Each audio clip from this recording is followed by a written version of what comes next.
పులివెందుల ప్రజలకి నిజమైన ప్రజాస్వామ్యం అంటే ఏంటో కూటమి పాలనలో ఈరోజు జెడ్పీటీసీ ఎలక్షన్ నేపథ్యంలో పులివెందుల ప్రజలు కూడా ప్రజాస్వామ్యం అంటే ఇదా, ఇలా నామినేషన్లు వేస్తారా, ఇలా ఓట్ల ఎలక్షన్స్లో పాలు పంచుకుంటారా, ఇలా ఈరోజు ప్రచారాలు చేస్తారా అన్న విషయం అయితే చాలా క్లియర్గా అర్థమయ్యే పరిస్థితి ఈరోజు కనిపిస్తూ ఉంది. ఎందుకంటే మీ అందరికీ తెలుసు పులివెందుల్లో రాజకీయం ఎలా ఉంటుందో. ఎప్పుడూ కూడా ఏకగ్రీవాలే వచ్చి ఎలక్షన్కి వచ్చి నామినేషన్ వేసే పరిస్థితులు కూడా ఉండేవి కాదు.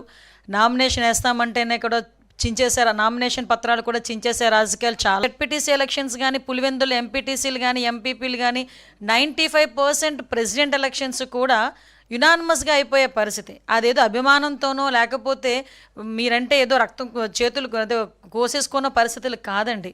కేవలం మీరు భయపెట్టి భయంతో ఎలక్షన్ కూడా జరగనివ్వని పరిస్థితులు కూడా చూశారు. పచ్చ కెమెరాలోకి లోకమంతా పచ్చగానే కనిపిస్తుంది. వీళ్ళకి దొంగ ఓట్లను తీసుకొని వచ్చేది, లేకపోతే ఓటర్లను మభ్యపెట్టేది, భయపెట్టేది. మీకు గుర్తుందో లేదో ఈ 2021 జెడ్పీటీసీ ఎంపీటీసీ ఎలక్షన్స్ టైంలోని ఆ టైంలో నామినేషన్ వేయటానికి వెళ్ళినా కూడా నామినేషన్ని చేతిలో లాక్కుని చింపేసిన సందర్భాలు కూడా ఉన్నాయి.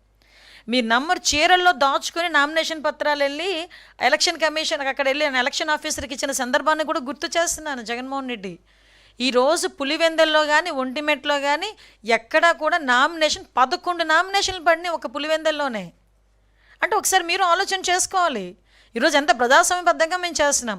తప్పు చేసిన వాడు ఎవరి మీదైనా పార్టీలకు అతీతంగా మేము కేసు ఫైల్ చేస్తున్నాం, దర్యాప్తులు చేస్తున్నాం.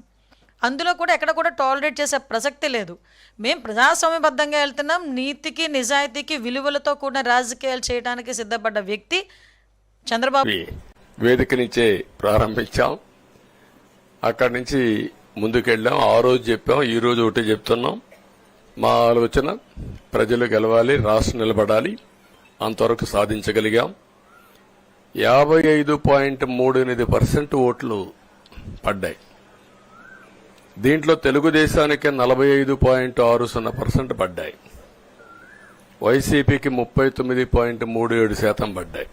విచ్చలవిడితనం, ఏదంటే అది చేస్తాననుకుంటే ప్రజలు క్షమించే పరిస్థితులు లేరు.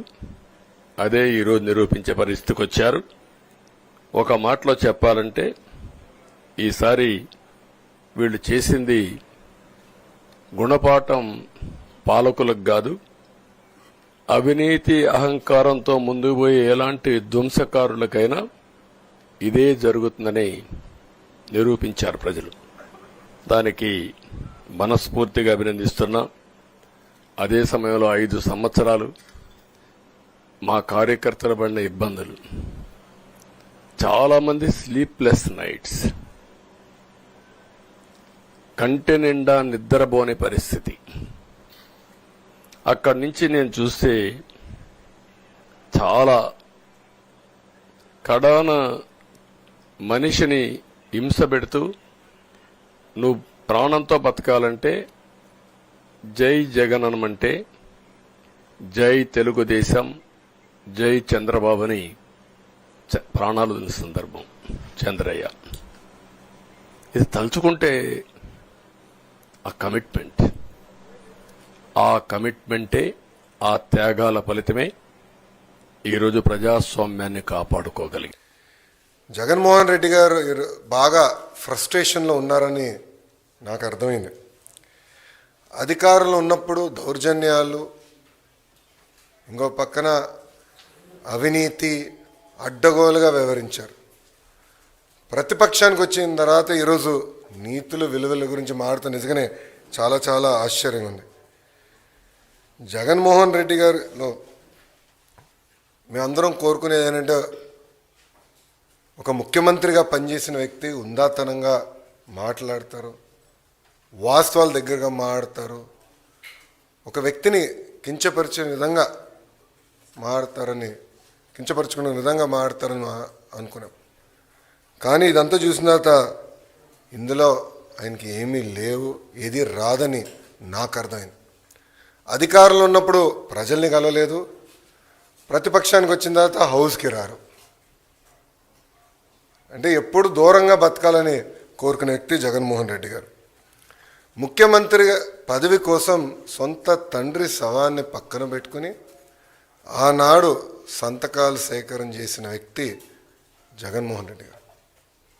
2019 ఎన్నికల్లో సొంత బాబాయిని లేపేసి మేమేదో చేశామన్న నింద మా పైన వేసిన వ్యక్తి జగన్మోహన్ రెడ్డి. వై నాట్ 175 అని పదే పదే చెప్పిన వ్యక్తి ప్రజలు 11 స్థానాలు ఇచ్చారు.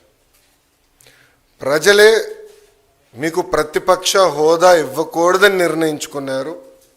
అది ఆయన ఇప్పుడు కూడా తెలుసుకోకుండా నిన్న చెప్పా వన్డే ముఖ్యమంత్రి అని. కరెక్ట్గా హౌస్ ప్రారంభమయ్యే రోజు మొదటి రోజు వస్తారు, నాకు ప్రత్యేక హోదా క్షమించాలి నాకు ప్రతిపక్ష నేత హోదా ఇవ్వాలి అని కోరుకుంటాడు, వెళ్ళిపోతాడు.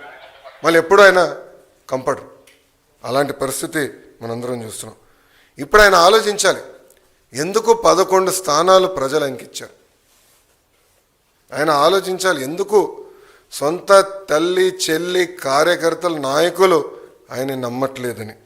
ఇప్పుడు రీపోలింగ్ చేసేటప్పుడు సడన్గా అవినాష్ రెడ్డి గారు మేము ఆ తర్వాత ఎలక్షన్ మనం బైకాట్ చేస్తామని చెప్తాడు. అసలు రీపోలింగ్ కావాలని అడగడమే ఎవరు చెప్పిరి? రీపోలింగ్ ఇచ్చిన తర్వాత మళ్ళీ బైకాట్ చేయడం ఎవరు చెప్పిరి? వాళ్ళు చెప్పేదంతా మొత్తం 15 బూతులు రీపోలింగ్ అయితే చేస్తామని ఆ తర్వాత ఒక కొత్త వాదన చెప్తున్నారు.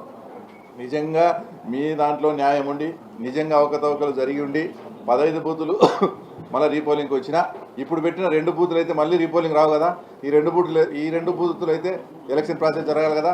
మీకు నిజంగా ప్రజాస్వామ్యం పట్ల కానీ తర్వాత మీ పార్టీ పట్ల కానీ విశ్వాసము మీ ప్రజల పట్ల ఏదైనా ఉంటే ఈ 2 బూతులు అయితే ఎలక్షన్స్లో పాల్గొనాలి కదా. ఈ 2 బూతుల ఎలక్షన్ నువ్వు ఎందుకు బైకాట్ చేస్తున్నావు? మీకు క్లియర్గా తెలుసు ప్రజలు ఓటేస్తే మీరు ఓడిపోతారు. దానికి ఇప్పుడు మీరు క్లియర్గా మీరు కానీ మీ ద్వారా రాష్ట్ర ప్రజలు కూడా ఆలోచన చేయండి.